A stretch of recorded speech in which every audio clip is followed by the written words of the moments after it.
What's up, Hippo lovers? TTL Finals Villas against Winchester. Not what we expected going into this tournament, but absolutely deserved after the semi-final performances that they showed.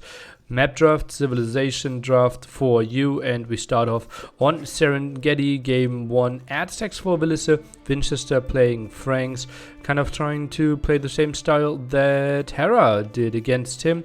Winchester moved out, tried to get a lumber camp here at the front, but the Drush was coming in, actually picked off a villager, and Villice with quite a nice opening here, moving out without loom. Quite a risky move by Winchester, couldn't save the will.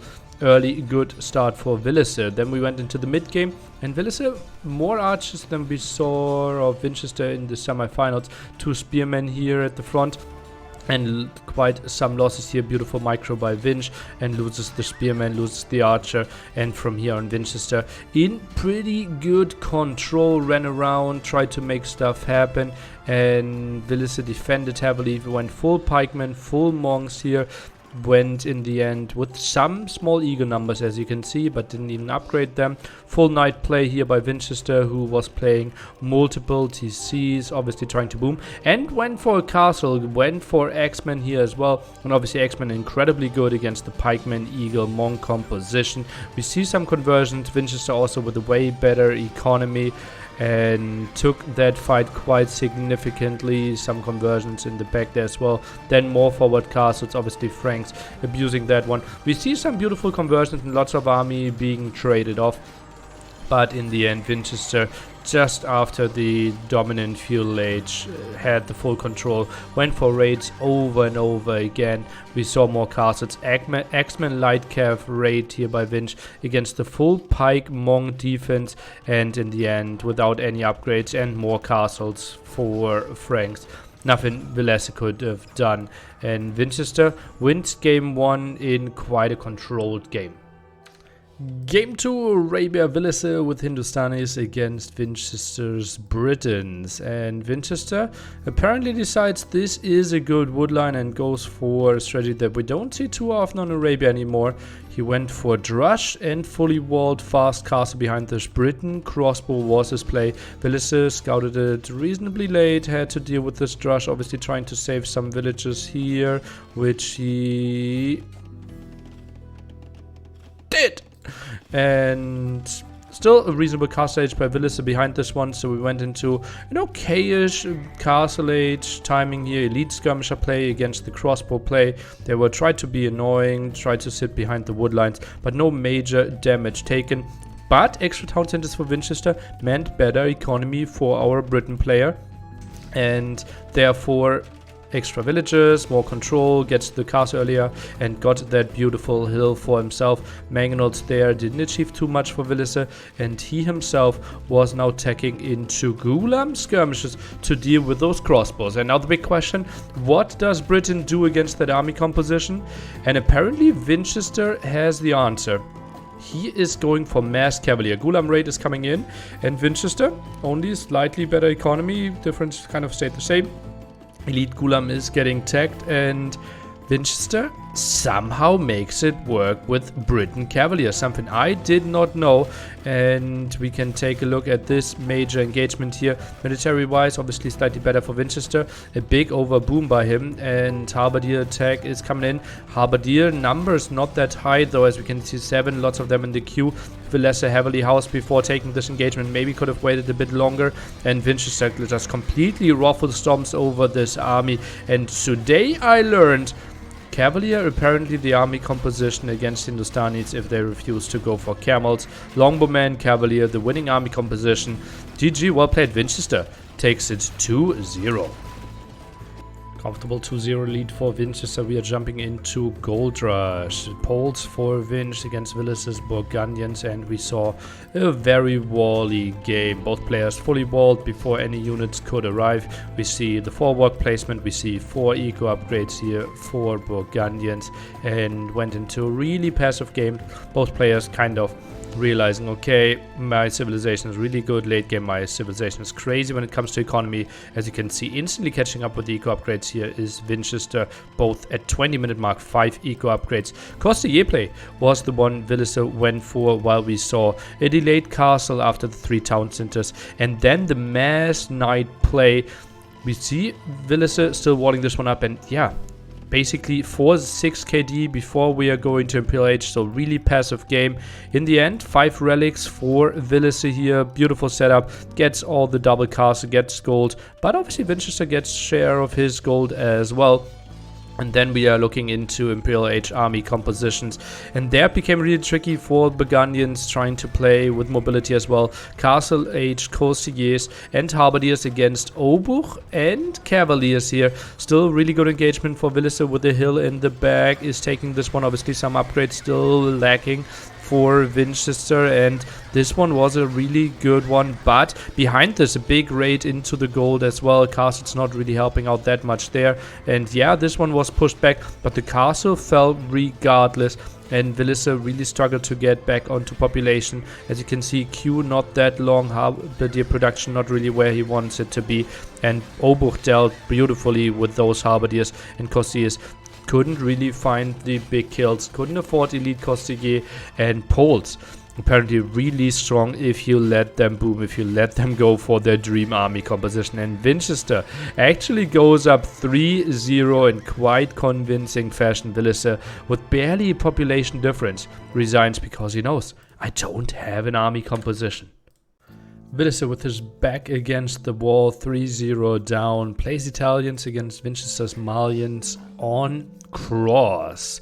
We see both players heavily contesting the pawns, obviously one safe one for each player. Left hand side contested, bottom contested, and Winchester had a really unfortunate map generation here. All 3 golds very aggressive, and Villiser saw that one. Early tower there to arrest this one Winchester, maybe misplacing his tower slightly here. And Winchester's really struggled to get onto proper gold control. Is going for the stone in the back. Water fight continued. Demos were connecting, but castle age timing was earlier for Villiser here, and therefore some small harassments. Nice clear up here, and well, the main story still happens in the center here. Villiser could go for crossbows. Winchester late with his mangonels as well, and Villiser retreats, trying to get the castle up here, but Winchester not 100% aware of the situation. Cross was doing a really good job of being annoying. Tower now with Botkin doing some damage from distance. And that castle took quite some time to go up, especially because Mangonel 1 dies. Mangonel 2 will die after that one as well. Cross was constantly harassing. Hill bonus as well. And Winchester lost quite some control. Still not proper gold control for him. And Villiser, as we can see, way better economy there. Didn't have to focus that much on to getting the castle up early. His economy was super smooth. And it was basically Winchester trying to make a defense happen with 6 bombard cannons here against an Arbalest Genoese bombard cannon mix, and Winchester could not find that. And yeah, big engagements here in the end. We see full Cav play against elite Genoese. Nothing Winchester could have done, and Villiser puts himself on the scoreboard. 3-1 lead still for Winch though. Game 5, Villiser with Berbers against Winchester with Magiars, and we have a pretty greedy approach. We see the full wall off here by Villiser, Drush already defended, and yeah, eco upgrades are flying in. Is stable, but that's just for some trolling here, because Villiser didn't really go for any army, even early stable and a forward one here after the dock by Winchester, so tries to go forward all. And yeah, full defense here by Villiser, and nothing really happened. More towers, but the defense was absolutely on point. Now knights are popping after we had lots of repair, and Villiser defended this one quite nicely. Obviously struggled a bit to get extra town centers up at Winchester late with his, or a bit behind in his castle age timing, so didn't fall too far behind in that regard. Then full CA switch by Winchester here against the camels and knights. from Berbers, but as we can see, heavily on stone here is Villiser and was able to build a defensive castle and tech 2 camel archers, and then the options were pretty slim for our Magyar player. Decided to go for some skirmishes to deal with all this. Aggressive castle here will be going up, but only after some losses, and more castles being built. Winchester maybe even rethinks this choice, built it a bit more defensively, felt a bit risky, and we see timing coming up, but 1 minute advantage for Villiser. And then just think about ideal army compositions here for Berbers: camels and camel archers against Magyars. What can Magyars really go for? Kind of taking into halberdiers, kind of C8, kind of light Tev, kind of skirmishes. No real answers that were found by Winchester, and he in the end will resign while having the population lead. But obviously would have lost that one pretty soon. Lots of raids are coming in, and Magyars there in the long game simply not having the options, and Villiser showing some life. Still 2 match points for Winchester, who's playing melee against Villiser's Incas on Houseboat, and this is a wild one. We saw Winchester going for the early docks here, and he actually won the full water away from Villiser and is harassing quite a bit. As you can see, everything got pushed away, and yeah, this was a pretty damn messy game due to this. Villiser tried to make something happen as well, went with archers, went with some towers, found some villager kills, and so much was happening. As you can see, another tower here that's getting battered down, and it is impossible to show you all the highlights of this one. It's just absolutely wild. And just look at this beautiful game. This is like a screenshot like Age of Empires that you could sell the game with, and then compare that with Villiser's Town Center.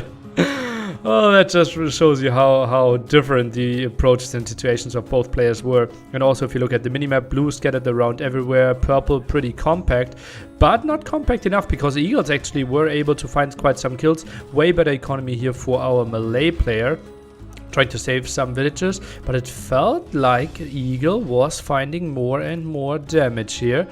Then we are jumping to a forward castle, and nice quick walls here by Winchester. Not perfectly in time there, but at least the Mangonel was finding quite some time. Villagers around here, the Eagles died after that, and now the Mangonel finds some kills and even gets another zone for itself. House, palisade, and Mangonel can move forward without getting attacked. And Les has to give up this area, which he will. And then this is, for example, something happened for 4 minutes into the game. We could fast forward and look at it the whole time, but this, like, one villager died against the fire galley once, but this is like just while they were fighting everywhere and so much stuff was going on. Pretty wild game, but that was just one of the side stories. Then both players went Imperial Age, and we had mass skirmishes here from melee. Arbalest mixed in as well. Some Karambit warriors that didn't make it to elite. Lots of crossbows that were never upgraded to Arbalest, at least not in this fight here for Villiser. And military wise, he was looking pretty hot, but both players obviously close to max out. Bombard cannons were a bit late for my liking, for Winchester, who went for a lot of fish traps. And the army composition for melee was a bit questionable. We didn't really see the 200 swordmen early. We didn't really see Karambits. We didn't really see elephants either, and therefore Eagles could do quite some stuff. Now attacking into longswords, we are getting forced levy in here as well, but Arbalest under quite some threat, and Eagles are pushing those away quite nicely. Gold control wasn't pretty, and then the big redock here for Villiser threatening this, while also having a massive army over here. And Winchester could not hold it, simply got overwhelmed. And Villiser, after being down 3-0, forces a Game 7. Absolute madman. It comes down to a Game 7. Villiser's Huns against Winchester's Japanese, and it was a truly chaotic, wild, aggressive game, mainly forced by Winchester, who played a man-at-arm opening against a fully walled woodline here of Villiser. But obviously reaching feudal aid means we can go for some tower shenanigans here. Counter tower by Villiser, but both players really put the military out there. Villagers being pulled, trying to fight down the towers. Villagers here at the front. Archer range is not even been finished yet. And the moment the men-at-arms are joining the party, it obviously looks so much better for the Japanese player. And Villiser had to run. Maybe some more walls were needed here. Maybe play it a bit more defensively. And as we can see in the end, it will be 8 villagers lost against only 2 villagers lost, if I remember that correctly. And the tower goes down. Yeah, we have some skirmishers, but horrible opening there for Winchester. And that's simply where Japanese shine so much. And from here on, it was a massive uphill battle for poor Villiser. And he tried to make something happen with mass scouts, mass skirmishers, but Winchester, you can see the base very clumped up here. 4 towers as the defense has his gold controlled, but more towers at the gold, more towers behind the woodline. And Villiser, well, he's giving himself a fighting chance, surely. Puts on lots of aggression, but Winchester just so stable, could defend with more towers, with more castles. We have some knights then coming in, finding some raids here for sure. Winchester, meanwhile, pushing away most of those towers, has the defensive castle himself. 10 villager lead for him, or 10 worker lead, has the double pawned, fought the 1-3 here at the bottom that was contested at one point. Those villagers are mainly saved, and well, we have some Manglo fight over this gold that eventually will go in favor of Winchester, who's even adding another town center or another castle here. And as you can see, his economy is so compact, while Villiser needs to run so far away, has to build wild town centers. And Winchester then triple stable switch, got massive raids in, even on the way to Imperial Age. And Villiser no other option to look at the score and simply have to type GG, well played, congrats, because Winchester will be our TTL Season 1 champion, winning 4-3 against Villiser. Absolute banger of a set. Congrats to Vinch.